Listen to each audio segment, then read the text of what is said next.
Ова не е чистење на река Брегалница, ова е еколошка катастрофа. Децидни се дел од жителите на штипското село Караорман, кои денеска втор ден протестираат во близина на речното корито. Остануваат на своето барање, ископот на песок се прави подалеку од плодните земјоделски површини. Воспротивно најавуваат блокирање на патот до селото. Никој нема да ни забране да црпат. Нека црпе.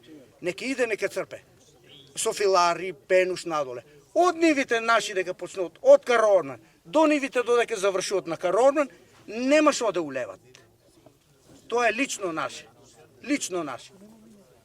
Нагоре нека црпе, надоле нека црпе. Толку. Утре сабале јас паркирам трактор, нека додат, нека го тргнат да видим. Ај. Из утрината инспектор за водостопанство направил увид во состојбата. Мештаните биле информирани дека операторите имаат дозвола за работа. Сепак револтот е голем, бидејќи покрај забраната да не се црпи песок, машините продолжиле со работа, веднаш откако си заминале надлежните.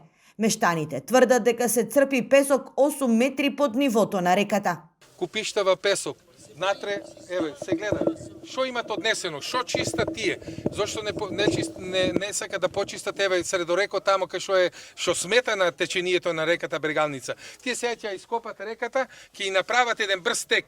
Значи водата, која е брза, таа го руши брегот без проблем. Мештаните подршка добија и од советничката група на ВМРО ДПМН. Тие ги повикаа надлежните соодветно да реагират. Во текот на вчерашниот ден, инспектор за екологија од локалната самоуправа беше присутен на терен, даде усно укажување на правното лице кое што работи на овој терен, да престане со работа и има изготвено допис до надлежното министерство и надлежниот инспекторат. Според местното население, црпењето на песок се прави неконтролирано, а со тоа се уништува живиот свет во реката и природата, како и патот што води до селото.